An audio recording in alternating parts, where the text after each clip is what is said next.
Yesus, namamu indah. Yesus, ku cinta kau selalu. Ku tinggikan, ku agungkan selamanya. Katakan, Yesus, kau sungguh baik. Yesus, namamu indah. Yesus, ku cinta kau selalu. Ku tinggikan, ku agungkan selamanya. Ku mau memujimu, ku selalu pujimu. Ku mau menyembahmu, ku selalu sembahmu. Kau yang layak terima semua pujian, kemuliaan hanya bagi Tuhan. Kita yang menikmati kasih Tuhan, mari bersama berkata, Yesus, kau sungguh baik. Yesus, namamu. Yesus, Yesus, ku cinta kau selalu. Ku tinggikan, ku agungkan selamanya. Katakan Yesus, Yesus. Ya Tuhan yang baik. Yesus, namamu indah. Yesus, ku cinta kau selalu. Ku tinggikan, ku agungkan selamanya. Ku mau memujimu, ku selalu pujimu. Ku mau menyembahmu, ku selalu sembahmu. Kau yang layak terima semua pujian, kemuliaan hanya bagi memujimu Tuhan. Ku mau memujimu, mari puji namanya. Ku mau menyembahmu, ku selalu sembahmu. Kau yang layak terima semua pujian, kemuliaan hanya bagi Tuhan. Mari lebih lagi kita yang mengasihi Tuhan, nyatakan, Yesus,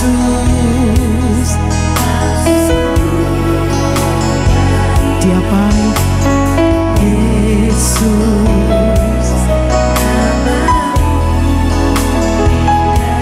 Yesus,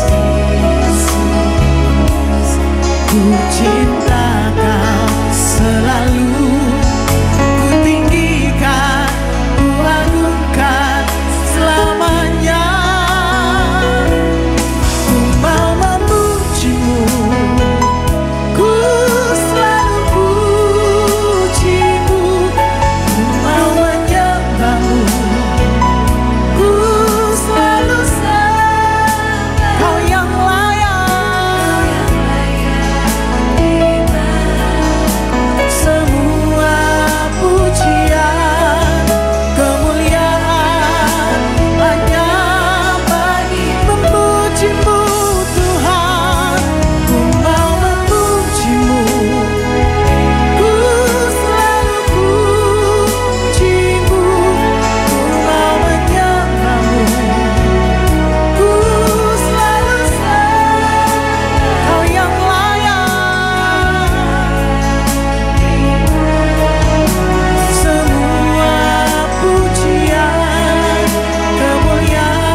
kita yang mengasihi Tuhan, marilah bila kita puji Dia.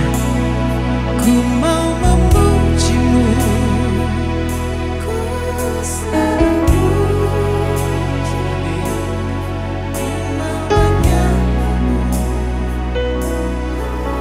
kami sembah Engkau di tempat yang maha tinggi, sebab hanya Kau yang layak terima segala pujian dan hormat.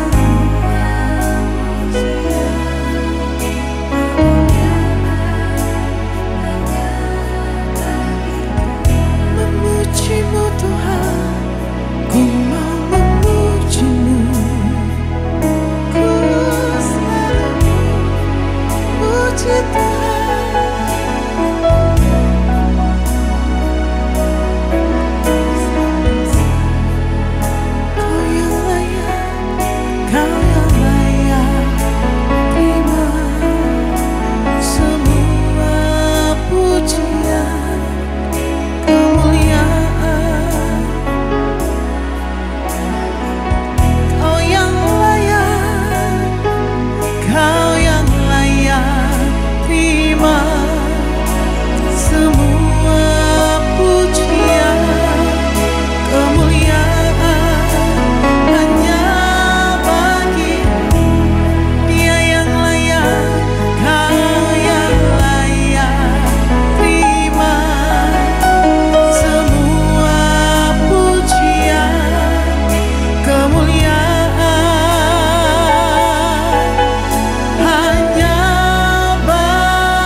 Bapa dalam surga, terima kasih untuk semua yang telah Engkau berikan pada kami, Bapa. Sepanjang hari ini, penyertaan-Mu memberikan kami kesehatan, memberikan kami apa yang kami butuhkan, Tuhan, dalam setiap hidup kami. Pekerjaan kami juga Kau sertai, Tuhan Yesus. Sebentar kami akan mendengarkan sedikit firman-Mu, bahwa firman-Mu menjadi satu penghiburan, satu yang mengajar kami, juga mengingatkan kami, Bapa, bahwa Engkau adalah Tuhan bagi setiap hidup kami, dan kami adalah orang-orang yang selalu setia kepada Engkau, Tuhan. Terima kasih Bapa, dan di dalam nama Tuhan Yesus Kristus, haleluya. Amin. Amin. Salam ladies, luar biasa, kita akan bicara tentang be an influencer. Jadi kata influencer itu sebenarnya dari bahasa Inggris pastinya ya, yang digunakan menunjuk pada seseorang yang memiliki kekuatan untuk mempengaruhi orang lain. Tapi saat ini kata influencer ini banyak digunakan oleh para pegiat sosmed. Ya. Sebenarnya ini adalah perkataan umum, ya. Artinya umum, dengan dari kata dasar influence, memberikan arti pengaruh seperti itu. Kalau di dunia kesehatan kita tahu influenza itu bisa berarti influenza, artinya orang terkena terjangkit virus melalui udara, melalui satu lingkungan demikian seperti itu. Nah, kalau demikian juga kita lihat banyak orang yang kalau kita istilahkan dalam kehidupan kekristenan, dia itu mempunyai penyakit rohani, atau rohaninya hampir mungkin lemah atau mati. Kalau kita boleh katakan, imannya terjangkit oleh flu terjangkit oleh sesuatu yang membuat dia itu menjadi lemah, demikian itu. Orang Kristen yang punya rohani itu, menurut Yesus sendiri ya, sebenarnya kita semua adalah harus sebagai influencer. Ya. Pasti kita tahu influencer itu ada juga yang buruk ya. Kita tahu, tapi kita adalah orang-orang yang percaya kepada Tuhan, yang diberikan tugas kepada Tuhan untuk menjadi terang dan garam bagi dunia ini. Kita adalah orang-orang yang menjadi influencer yang baik, pastinya demikian itu. Karena kita tahu saat ini dunia ini yang begitu luar biasa,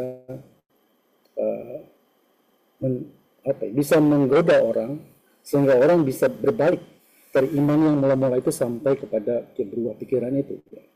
Ini adalah tugas kita untuk sebagai anak-anak Tuhan ya, yang bisa mempengaruhi orang bisa meyakinkan orang bahwa Tuhan yang kita sembah, Tuhan yang kita yakini itu adalah yang sangat luar biasa. Yang nomor satu, tidak ada Tuhan lain demikian itu. Bagaimana meyakinkan orang seperti itu sehingga mereka bisa mengikut Yesus? Itu adalah hal yang saya pikir ladies adalah bagian yang sangat penting di dalam satu gereja. Karena kita tahu bahwa mungkin banyak laki-laki tidak terlalu banyak berbicara gitu ya. Bicaranya selalu pekerjaan atau bisnis. Dan ladies itu lebih banyak berkomunikasi ya, seperti itu ya. Ini memang ladies merupakan satu bagian yang penting dalam satu gereja, menjadi satu influencer bagi kerajaan Allah, demikian itu ya. Kalau kita lihat di contoh di dalam kitab Perjanjian Lama ya, ada beberapa contoh wanita yang jadi influencer seperti itu. Yang pertama mungkin kalau kita bisa lihat dari kitab Esther 4-7 itu, Esther adalah seorang ratu daripada Raja Ahasuerus. Dia itu mendengar bahwa bangsanya akan dimusnahkan oleh konspirasi dari Haman. Haman itu adalah panglima yang pada saat itu berkuasa. Dan dia itu berusaha untuk menjatuhkan, di mana masih saudara daripada Esther itu Mordekai. Dia berusaha untuk menjatuhkan itu. Bahkan dia berencana untuk membunuh ya Mordekai, demikian itu. Tapi Esther adalah ratu yang menjadi pionir, berani mempertaruhkan nyawanya. Dia bisa menghadap raja, karena pada saat itu setiap orang yang tidak dipanggil raja dilarang untuk menghadap raja. Tapi dia memberanikan diri untuk menghadap raja dan menyatakan semuanya itu untuk membela bangsanya, dan akhirnya dia itu dapat membela bangsa Israel. Bahkan Haman yang jahat itu akhirnya bisa dihukum oleh raja itu. Yang lain adalah kita lihat bahwa seperti Deborah, seorang nabi dan hakim ya, di Israel itu, dia menyertai Barak untuk melawan Raja Kanaan, Yabin, di mana panglimanya bernama Sisera itu. Dan Deborah beserta dengan bangsa Israel itu berhasil untuk mengalahkan Raja Kanaan ini, bahkan membunuh panglimanya itu, yaitu Sisera. Deborah mempunyai satu peran yang sangat penting untuk membebaskan juga bangsa Israel. Ada satu lagi mungkin terakhir, kalau kita lihat Delilah. Delilah itu bisa menjatuhkan seorang Samson ya. Itu sangat luar biasa ya. Dia bisa mempengaruhi. Ini pengaruh yang dikatakan negatif ya, tapi tetap dia dikatakan sebagai influencer seperti itu. Jadi wanita atau ladies adalah bagian daripada rencana Allah untuk menjadi influencer di dalam gereja, di dalam kerajaan Allah ini, untuk membangkitkan atau mengembalikan orang-orang yang imannya mungkin mengalami kekecewaan, ataupun orang yang masih belum percaya. Bahkan mungkin orang yang sudah mulai meninggalkan imannya. Jadi sangatlah penting ladies devotion semakin luar biasa di dalam satu gereja. Pertanyaannya adalah bagaimana menjadi seorang influencer bagi Tuhan? Bagaimana menjadi seorang influencer bagi Tuhan? Yang pertama saya katakan bahwa harus dengan perilaku yang benar. Karena seorang influencer itu adalah dilihat daripada perilakunya. Bagaimana orang bisa mengikuti kita, bagaimana orang bisa tertarik dengan apa yang kita katakan, sehingga dia mau percaya apa yang kita katakan demikian itu, kalau perilakunya itu tidak sesuai dengan apa yang dikatakan. Kita lihat dulu di dalam 1 Petrus 2 ayat 9. 1 Petrus 2 ayat 9. Tetapi kamu bangsa yang terpilih, imamat yang rajani, bangsa yang kudus, umat kepunyaan Allah sendiri, supaya kamu memberitakan perbuatan-perbuatan yang besar dari Dia, yang telah memanggil kamu keluar dari kegelapan kepada terangnya yang ajaib. Biarkan itu firman Tuhan tetap di sini. Kalau kita lihat bahwa supaya kamu memberitakan perbuatan-perbuatannya yang besar dari Dia. New Living Translation bahasa Inggris bilang begini. This is so you can show other the goodness of God. Jadi memberitakan perbuatan-perbuatan yang besar dari Dia itu di dalam bahasa Inggris itu memperlihatkan kebaikan-kebaikan Tuhan itu. Bagaimana kita bisa memperlihatkan perbuatan-perbuatan Tuhan yang baik demikian itu? Pasti dengan kita bercerita, pasti dengan perilaku kita. Perilaku kita demikian seperti itu. Hal demikian membuat kita adalah orang-orang yang memperlihatkan kepada dunia ini dengan perilaku kita untuk mempengaruhi orang, mungkin orang di dalam satu kesulitan, di dalam satu kebingungan, di dalam satu persimpangan. Mereka tidak tahu harus pergi kemana. Bagaimana? Mungkin bukan kita saja yang berusaha untuk menarik dia. Bahkan iblis pun berusaha untuk menarik orang-orang seperti ini kan. Berarti kita adalah orang-orang yang bertanding, berlomba dengan si iblis itu. Mana yang bisa lebih kuat untuk menarik orang ini demikian saja. Show the goodness of God based on our experiences.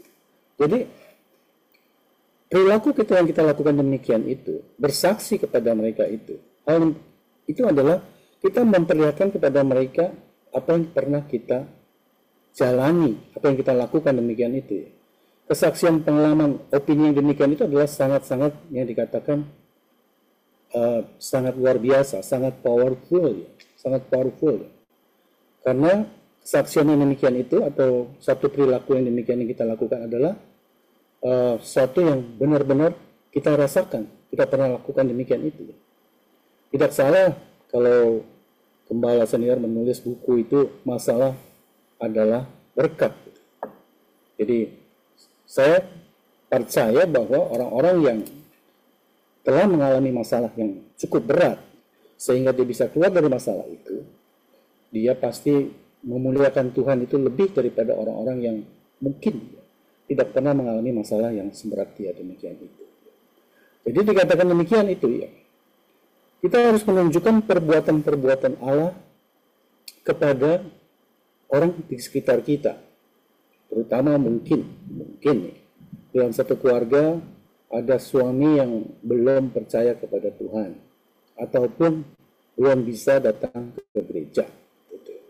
Itu adalah kita harus tunjukkan hal-hal yang membuat itu bahwa sesuatu yang dilakukan oleh kita itu sebagai wanita itu akan membuat dia itu terpikir, terheran-heran kenapa bisa seperti ini, dulu tidak seperti ini ya.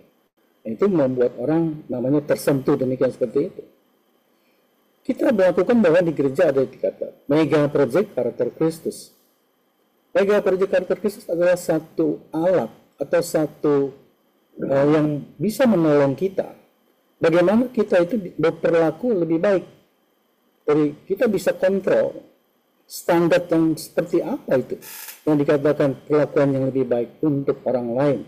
Sehingga orang-orang yang mendengar atau perbuatan kita, yang melihat perbuatan kita itu, mereka bisa melihat ada perubahan di situ. Mega Project saya percaya adalah bagian daripada buah roh. Kalau kita juga melakukan Mega Project itu, kita mengadopsinya, pasti kita juga adalah orang-orang yang akan menghasilkan buah roh yang demikian seperti itu. Saya percaya bahwa kalau kita melakukan satu kebenaran, mungkin di komunitas kita itu tidak semua orang setuju. Kita mungkin bahkan menjadi orang-orang yang dalam kelompok minoritas.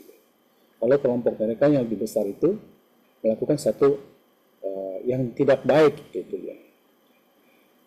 Kalau juga kita lihat bahwa di banyak orang-orang di sekitar kita itu, kalau di gereja kelihatannya memang orang-orang yang sangat baik gitu ya. Tapi kalau di Senin sampai Sabtu itu kelakuannya juga berbeda. Saya pernah melihat seseorang yang bahkan sudah melayani Tuhan. Saya pernah mendengar itu. Dia sudah melayani Tuhan di gereja. Suatu saat mungkin dia tidak sadar ada seseorang yang bisa mendengar perkataannya itu. Di depan pegawainya atau di depan bawahannya itu, dia bisa berteriak kencang, bisa memaki-maki dengan perkataan-perkataan yang mungkin tidak pantas kita dengar seperti itu. Nah, bagaimana kita bisa menjadi influencer bisa mempengaruhi orang. Malah itu kita bisa menjadi batu sandungan. Itu. Nah, kita harus mendemonstrasikan bahwa kalau kita mempelajari karakter Kristus, demonstrasikan itu di keluarga kita, di komunitas kita, di gereja, itu ditunjukkan, saudara. Saya khawatir kita adalah mempunyai suatu hal yang sangat menarik atau yang diberikan Tuhan yang sangat luar biasa, mega project karakter Kristus ini. Tapi kita biasa masuk kiri keluar kanan begitu, tidak memperdulikannya. Makanya saya sangat menghargai kalau kita sekarang setiap pengkhotbah itu sebelum sharing firman itu dibacakan mega project itu. Terkadang saya juga kadang-kadang suka mengajak jemaat, kita matikan itu layar di depan, kasih lihat sebentar, kira-kira mungkin 30 detik untuk mereka menghafal, kemudian kita matikan, kita sama-sama hafal tanpa melihat gitu. Seperti itu, saudara. Nah, ini membuat kita di dalam Amsal 13 ayat 20 mengatakan, siapa bergaul dengan orang bijak menjadi bijak, tetapi siapa berteman dengan orang bebal menjadi malang. Bagaimana dengan kita? Apakah kita orang-orang yang dikatakan orang bijak? Orang bijak itu adalah orang-orang yang mengetahui apa yang jelek, apa yang buruk. Bukan dia tidak tahu yang jelek yang mana, dia memikirkan hal-hal yang sesuatu yang sebelum bertindak, sebelum berkata-kata, berbuat demikian itu, dia berpikir 5 kali sebelum dia lakukan. Karena sesuai dengan firman Tuhan, lebih baik cepat mendengar, lambat berkata-kata. Dia lakukan demikian seperti itu. Seorang influencer itu harus mempunyai satu kelakuan yang baik. Sehingga dikatakan, mungkin ada pepatah yang pernah kita dengar, bahwa your actions more than 1,000 informations. Your action is more than 1,000 informations. Artinya adalah perbuatanmu, kelakuanmu itu 1000 kali lebih berguna daripada informasi. Artinya cuma ngomong, berbicara cuma ngomong seperti itu, tapi tanpa perbuatan. Jadi kita harus renungkan itu baik-baik, bahwa kita adalah orang-orang yang bisa mempengaruhi orang lain menjadi orang percaya. Yesus sendiri kan percaya, memerintahkan pada kita untuk kita menjadikan segala bangsa murid Kristus. Bagaimana orang bisa menjadi murid Kristus? Bagaimana bisa mereka percaya kepada Kristus kalau kita yang berbicara itu mungkin pada waktu ngomong firman itu bagus, tapi perbuatan kita, kelakuan kita di belakangnya adalah sangat tidak pantas demikian, saudara. Jadi, biarlah kita semua, ladies devotion, saya percaya juga men devotion itu harus begitu juga. Ya. Tapi karena intensinya seorang wanita itu lebih banyak berkata-kata, saya pikir lebih baik, atau seorang wanita itu pasti lebih banyak kesempatan untuk bisa menjadi influencer bagi Tuhan itu. Yang kedua, saudara, dengan integritas, saudara, bagaimana kita bisa menjadi influencer Tuhan? Dengan integritas. Kita tahu bahwa integritas itu adalah disiplin, komitmen, dan konsisten. Kalau seorang punya dengan integritas itu, dia apapun, baik itu di pekerjaannya, pekerjaan untuk mencari uang, pekerjaannya di rumahnya, bahkan pelayanannya di gereja itu, dia harus punya integritas itu, disiplin, komitmen, konsisten, sehingga orang-orang yang melihat itu melihat bahwa ada apa dengan orang ini sampai punya komitmen yang sangat luar biasa di gereja, ya. Seperti itu. Kita lihat di dalam 2 Timotius 4, 2 Timotius 4 ayat 2 sampai ayat 2. Beritakanlah firman siap sedialah, baik atau tidak baik waktunya. Nyatakanlah apa yang salah, tegurlah dan nasihatilah dengan segala kesabaran dan pengajaran. Karena akan datang waktunya orang tidak dapat lagi menerima ajaran sehat, tetapi mereka akan mengumpulkan guru-guru menurut kehendaknya untuk memuaskan keinginan telinganya. Mereka akan memalingkan telinganya dari kebenaran dan membukanya bagi dongeng. Jadi dengan kita punya disiplin, saudara, dikatakan Yesus memerintahkan kita untuk memuridkan segala bangsa, seperti itu. Apakah kita disiplin? Maksudnya itu, disiplin itu dengan diri kita dulu lah. Tidak usah dengan orang lain. Kita mendisiplinkan diri kita.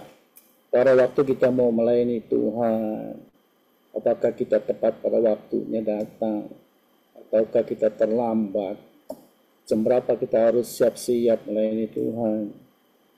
Kadang-kadang saya suka melihat teman-teman atau jemaat setia di gereja, tapi pada waktu datang ke gereja itu sudah mau firman baru datang, saudara. Dia tidak menilai bahwa satu puji-pujian praise and worship itu sesuatu yang tidak penting buat dia. Saya kadang-kadang suka sedikit-sedikit menyinggung di dalam komsel, gitu ya. Sehingga bahwa kita ke gereja itu harus disiplin. Bahkan kemarin saya ada sharing di depan anak-anak muda, di depan komsel Yes ya. Ada pertanyaan, bagaimana Pak kalau kita sebagai anak-anak muda ini yang sedang berjuang untuk karier dan meningkatkan ya karier seperti itu, termasuk mungkin income, tapi gereja itu dari Senin sampai Minggu Pak, gitu kegiatannya, atau paling enggak 4 kali seminggu itu. Gimana Pak itu? Apakah kita harus melepaskan pekerjaan kita? Saya katakan demikian itu kalau kita punya namanya integritas dalam hidup kita, iman kita itu punya satu integritas, yaitu disiplin, komitmen, dan konsisten. Kita harus disiplin. Kalau pelayanan kita itu start jam 9 pagi, kita jam 7 paling telat sudah bangun. Ataupun sore demikian seperti itu. Kalau kegiatan sore, umpamanya kita ada worship night, jam 6:30 malam, paling enggak itu kita jam 3 udah cut off, kita punya kerjaan, kita siap-siap untuk itu. Artinya, kita memulainya lebih pagi di hari itu pekerjaan kita, sehingga kita bisa selesai. Itu adalah satu disiplin. Menyangkut satu komitmen kita pada waktu kita menerima pelayanan di gereja itu. Dan terus itu dilakukan. Bukan hanya 2 bulan, 3 bulan. Selebihnya itu sudah bosan. Konsisten demikian seperti itu. Nah kita juga sama. Sebagai orang-orang yang ditugaskan Tuhan. Sebagai orang bisa mempengaruhi orang lain. Menjadikan bangsa-bangsa murid Kristus. Itu siap sedia baik atau tidak baik waktunya. Artinya kita punya satu integritas. Punya satu komitmen. Mungkin pada waktu kita ada masalah dalam pekerjaan kita, ya, mungkin di dalam juga ya di financial kita seperti itu, tapi kita punya satu disiplin, komitmen, karena semuanya itu urusan yang berbeda antara jasmaniah dan rohaniah, demikian seperti itu. Kita harus namanya membedakan itu. Itu yang saya bilang kepada anak-anak muda, supaya mereka tetap dikuatkan, supaya mereka tidak kaget terjun dalam satu pelayanan yang begitu ketat.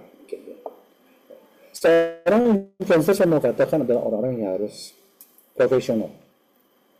Perkataan profesional itu adalah mengutamakan kepentingan orang lain di atas dirinya sendiri. Dalam hal ini, kalau kita adalah orang-orang yang punya iman, menjadi anak-anak Tuhan yang profesional, kita harus mengutamakan, kalau kita semua percaya di sini leadership position atau terlibat dalam pelayanan, mengutamakan apa yang kita sudah komitmen dalam pelayanan kita itu di atas semua kepentingan kita. Artinya sebagai contoh, umpamanya pasti mungkin dalam event-event tertentu belanja shopping ya, di shopping center pasti itu harus namanya punya satu disiplin di situ. Jangan sampai kelupaan shopping akhirnya pindah masuk ke ibadah. Itu adalah bukan profesional. Kalau seorang profesional itu dia bisa mengatasi semuanya itu, mengutamakan kepentingan pelayanannya itu karena dia sudah komitmen secara konsisten, disiplin yang demikian itu. Kalau kita tahu bahwa Tuhan Yesus sendiri mengatakan, kalau kita bijaksana, orang yang bijaksana seperti membangun rumahnya di atas batu karang, bukan di atas pasir. Begitu ada satu godaan, ada satu tawaran yang baik, imannya terguncang demikian seperti itu. Orang yang punya integritas juga orang pasti tenang. Kenapa tenang? Orang yang punya integritas itu tenang dia karena dia selalu telah memberikan yang terbaik apa yang dia lakukan. Mungkin tidak sempurna. Dalam ketidaksempurnaannya itu, dia minta kepada Tuhan untuk dia belajar. Semakin lebih baik, supaya dia diperbaiki. Tapi intinya, dia tenang, karena dia tidak membuat satu kesalahan. Contoh umpamanya, dalam satu tugas, kita ditugaskan ya, di kantor ataupun seperti itu, kita lalai, ataupun mungkin di gereja, kita lalai seperti itu. Belum memberikan yang terbaik kan pada Tuhan. Tapi kalau kita sudah memberikan yang terbaik, ya mungkin teman-teman di sini kita tahu bahwa banyak orang-orang yang mulai kita latih supaya bisa sharing firman Tuhan di gereja itu. Selama dia itu masih melakukan yang terbaik, itu yang kemampuan sampai mungkin jam terbang dia itu, kita harus dukung dia. Kita lihat bahwa dia itu sungguh-sungguh. Di situ dia bisa belajar di dalam ketidaksempurnaannya itu, dia terus berserah kepada Tuhan. Dia itu dapat melakukan hal-hal yang lebih jauh lagi bersama dengan Tuhan demikian itu. Apalagi saudara, orang yang punya integritas itu. Orang yang punya integritas itu tidak suka mengkritik orang itu. Kenapa? Karena dia tahu orang yang mungkin perlu dikasih tahu itu dikasih tahu dengan baik-baik, statement baik-baik, juga diberikan saran-saran yang lebih baik supaya dia tidak lagi demikian. Orang mengkritik itu kan tidak mengkasih saran, saudara, cuma menyatakan yang jelek, tidak memberikan saran yang baik bagaimana seperti jalannya demikian itu. Akhirnya orang bisa mungkin frustasi ya, orang demikian itu. Saya percaya bahwa mungkin ladies devotion kepada anak-anak kita, mungkin anak-anak kita masih teenager ataupun mungkin sudah dewasa muda ataupun bahkan sudah dewasa seperti itu. Hal yang mengkritik itu adalah hal yang tidak disukai orang, saudara, pasti. Karena kita tahu kenapa tidak disukai orang, karena itu kan bukan buah roh.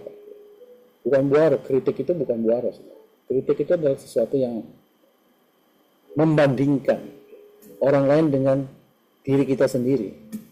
Tapi kalau kita memberitahu orang sesuai dengan firman Tuhan, apa yang Tuhan ajarkan, sesuai dengan yang diperkatakan oleh firman itu, rasanya itu bisa menyejukkan, saudara. Demikian juga pasti di dalam keluarga, kita sebagai orang-orang yang bisa mempengaruhi anak-anak mungkin, yaitu tidak mau ke gereja, itu tidak mau mungkin ke konsel demikian itu. Tugas kita, mungkin tugas ibu-ibu ya, tugas ladies di sini untuk memberikan hal-hal yang bisa membangun mereka, bukan mengkritik, membangun mereka, memberikan mereka kekuatan sehingga mereka dapat sesuatu yang kerinduan untuk ke gereja, kerinduan untuk mendengarkan firman Tuhan. Bagaimana caranya itu? Kita berdoa pada Tuhan, kita belajar di gereja, tapi saya bilang paling dasar itu mungkin ya kita bisa belajar bagaimana kita bisa mengadopsi karakter Kristus itu. Yang terakhir adalah orang yang punya integritas itu orang yang menjadi contoh, saudara. Dia lakukan yang terbaik. Influencer itu adalah dia menjadi contoh sehingga orang apa yang diperkatakan, apa yang dia lihat demikian seperti itu, apa yang mereka lihat itu, mereka tertarik dengan apa yang dia berikan ide-ide demikian seperti itu. Tapi kita juga sama, saudara. Orang-orang yang di dalam Tuhan, ya, di dalam Tuhan itu harus menjadi contoh yang baik bagi orang sekitar kita, bagi keluarga kita, bagi teman, bagi komunitas, bagi gereja. Itu harus tunjukkan kita punya disiplin, komitmen, dan konsisten. Apapun yang kita lakukan, saudara, kalau kita janji dengan seseorang di bisnis kita, punya integritas, kita belajar dari firman Tuhan. Satu integritas yang luar biasa, ya. Bahwa kita adalah orang-orang yang tidak malah menjadi batu sandungan, kan? Apa yang kita lakukan berbeda dengan apa yang kita perkatakan. Bagaimana kita bisa namanya, sekali lagi, mempengaruhi orang. Bagaimana kita bisa sekali lagi memuridkan mereka kepada Kristus, demikian seperti itu. Ya. Yang terakhir, saudara, yang ketiga, ya. Orang yang supaya bisa menjadi influencer Tuhan, saudara, pasti dia harus suka bersaksi. Suka bersaksi, saudara. Kisah Para Rasul 1 ayat 8 bilang gini. Kisah Para Rasul 1 ayat 8. Tetapi kamu akan menerima kuasa kalau Roh Kudus turun ke atas kamu. Dan kamu akan menjadi saksiku di Yerusalem dan di seluruh Yudea dan Samaria. Dan sampai ke ujung bumi. Artinya adalah bersaksi itu kan dari keluarga dulu, orang-orang yang dekat itu. Kemudian Yudea itu ya lebih jauh lah. Kepada mungkin masyarakat atau gereja, manapun kita demikian. Sampai yang lebih jauh lagi, di komunitas kita, sampai lebih jauh lagi, teman-teman, mungkin sampai ke luar negeri, sampai ke tempat-tempat yang jauh demikian seperti itu. Jadi memang seorang influencer itu pasti suka bersaksi, saudara. Dia bersaksi tentang kebaikan Tuhan. Dia bersaksi tentang apa yang dia telah alami dalam hidupnya itu. Jadi memang kita tahu bahwa influencer itu ada dua macam, saudara. Bahkan mungkin tiga lah. Tiga macam influencer yang jelek, kalau dibilang bahasa pasarnya kali itu provokator, saudara, ya. Influencer demikian itu. Tapi ada juga influencer yang baik. Ya. Yang baik itu terdiri dari dua. Yang pertama adalah influencer yang karena uang, karena bayaran. Dia itu melakukan demikian. Kita tahu bahwa sekarang di media sosial banyak yang berbisnis demikian, ya. Menghasilkan uang, memperkenalkan produk-produk baru. Bahkan kita lihat bahwa gereja-gereja pun itu memakai jasa mereka, itu. Ya. Tapi ada yang kedua. Saya pikir saya dan saudara harus di tempat ini, ya. Karena telah mengalami kuasa Tuhan, karena telah mengalami kasih Tuhan, sehingga kita adalah orang-orang yang dengan sukacita, dengan hati yang bersukacita demikian itu, kita dapat memperkenalkan orang lain, bersaksi tentang kebaikan Tuhan itu tanpa bayaran, mungkin sudah seperti itu, ya.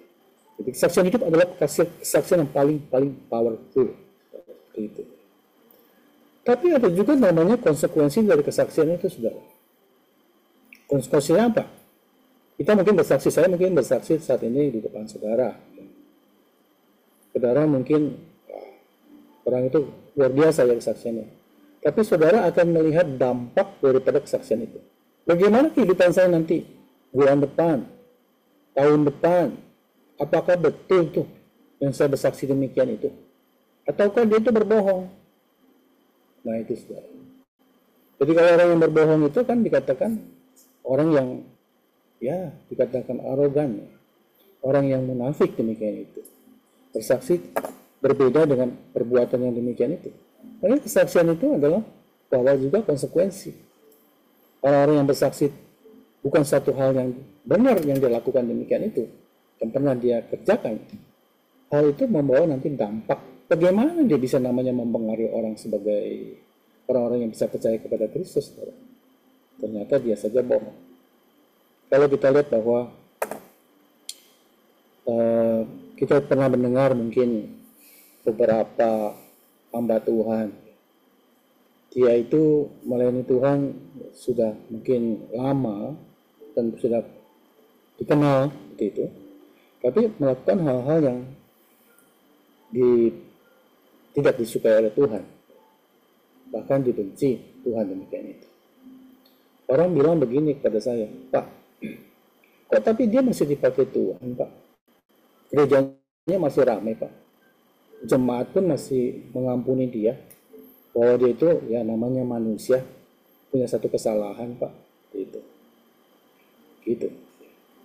Saya bilang sama dia begini, iya memang, bahkan orang berdosa pun, kalau dia bisa bersaksi tentang firman Tuhan, dia berbicara tentang firman Tuhan, dia itu bisa berbuah dampak untuk orang lain. Kenapa? Karena firman itu miliknya Tuhan. Saya bilang, miliknya Tuhan firman itu, bukan miliknya dia. Firman itu berkuasa, tapi urusan dia nanti tentang apa yang dia perbuat itu lain urusan. Dia dengan Tuhan berurusan secara langsung. Itu yang kita tahu bahwa di dalam kitab Matius 7 ayat 21-23 itu, saudara, Tuhan tidak mengenal dia, bahkan diusir oleh Tuhan demikian itu. Nah ini kesaksian-kesaksian demikian itu adalah di mana posisi kita. Apa yang kita lakukan adalah sesuatu yang diperhitungkan atau diamati oleh orang banyak, saudara. Gereja Best, saudara, di tanggal 2 besok adalah 1000 hari Minggu yang berkualitas. Dari 1560 hari Minggu yang berkualitas itu. Artinya, 1000 hari Minggu yang berkualitas itu 19,2 tahun. Saudara. Di hari program 1560 hari Minggu itu 30 tahun. Itu kan setelah dicanangkan bahwa apakah kita sudah membuat hari Minggu itu berkualitas. Hari Minggu itu kita berbuat terbaik untuk Tuhan, melayani Tuhan, ataupun dalam setiap hidup kita itu kita sudah melakukan yang terbaik bagi Tuhan demikian itu. Itu merupakan satu yang mengingatkan kita, apakah kita sudah memberikan yang terbaik untuk Tuhan, gitu ya. Berbakti dengan semangat, sukacita, tidak pernah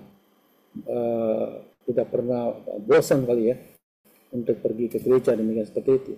Selalu mengasihi gereja dan jemaatnya, mengasihi Tuhan pasti, memberikan yang terbaik dalam pelayanan, persembahan tubuh yang kudus yang berkenan, kata kitab Roma demikian itu. Mau menjadi berkat bagi sesama kita, tulus dalam memberi, sudah. Memberi apa? Waktu kita, tenaga kita, karunia yang kita punya seperti itu, persembahan, bahkan financial seperti itu, saudara. Memberikan yang terbaik demikian itu. Saya punya firman Tuhan terakhir, saudara, di dalam Kisah Para Rasul 20 ayat 24. Kisah Para Rasul 20 ayat 24. Tetapi aku tidak menghiraukan nyawaku sedikit pun, asal saja aku dapat mencapai garis akhir dan menyelesaikan pelayanan yang ditugaskan oleh Tuhan Yesus kepadaku untuk memberi kesaksian tentang Injil kasih karunia Allah. Jadi, saudara, di sini dikatakan bahwa selama kita hidup menjadi orang percaya, menjadi pengikut Kristus, menjadi anak Tuhan, menjadi hamba Tuhan, kita harus namanya terus melakukan itu, terus menyelesaikan pelayanan yang ditugaskan. Karena saya percaya kita semua adalah orang-orang yang ditugaskan oleh Tuhan di dalam dunia ini sampai selesai hidupku ini, demikian itu. Seberapa banyak kita bisa membawa jiwa-jiwa kepada Tuhan, seberapa banyak kelakuan kita bisa ditiru oleh orang lain, atau bisa orang bisa terpengaruh ya, dengan kelakuan kita. karena kita adalah orang-orang yang punya satu perbuatan yang baik, ya. Satu, dikatakan selalu bersaksi tentang Tuhan, ya. Juga itu kita selalu punya satu dalam hidup kita itu satu integritas, ya. Sampai di mana tuh bahwa orang-orang yang demikian itu bisa percaya kepada Tuhan. Jadi saudara, malam hari ini Ladies Devotion yang dikasihi Tuhan, bagaimana kita bisa menjadi influencer bagi kerajaan Allah? Kita membahas 3 hal. Yang pertama dengan perilaku yang benar. Perilaku yang benar. Yang kedua dengan integritas. Yang ketiga, kita harus suka bersaksi. Mari kita tundukkan kepala, akan berdoa. Bapa dalam surga, terima kasih Tuhan untuk firman-Mu yang mengingatkan kami Bapa, biar kami untuk mewujudkan visi atau tugas yang Kau berikan pada kami semuanya Tuhan, menjadikan segala bangsa murid-Mu, dan kami juga bisa mengajar mereka, Tuhan Yesus memuridkan mereka, dan juga membawa mereka ke dalam kerajaan-Mu Tuhan Yesus, sehingga mereka dapat menyembah Engkau, memuliakan nama Engkau Tuhan.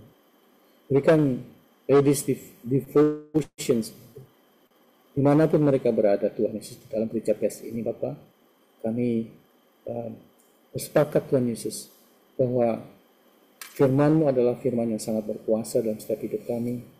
Biar kami yang belum menjadi orang-orang yang bisa mempengaruhi orang lain, baik itu di keluarga kami, di dalam komunitas kami Tuhan Yesus, berikan kami hikmat-Mu Tuhan, sehingga kami tidak tahu kami sampai kapan dapat melakukannya. Tapi firman-Mu mengatakan sampai akhir hidup kami Tuhan. Berikan kesempatan kami, berikan kami kekuatan Tuhan Yesus untuk melakukan semuanya itu.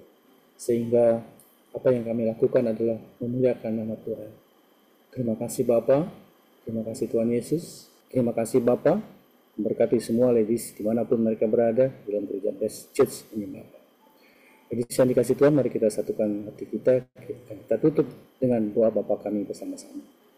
Bapa kami yang ada di surga, dikuduskan nama-Mu, datanglah kerajaan-Mu, jadilah kehendak-Mu di bumi seperti di surga. Berikanlah kami pada hari ini makanan kami yang secukupnya, dan ampunilah kami akan kesalahan kami, seperti kami juga mengampuni orang yang bersalah kepada kami, dan janganlah membawa kami ke dalam pencobaan, tetapi lepaskanlah kami daripada yang jahat, karena Engkau yang punya kerajaan dan kuasa dan kemuliaan sampai selama-lamanya. Amin. Tuhan Yesus memberkati. Shalom. Bapak. Yang mengerti semua masalahku, Tuhan kasih yang terbaik.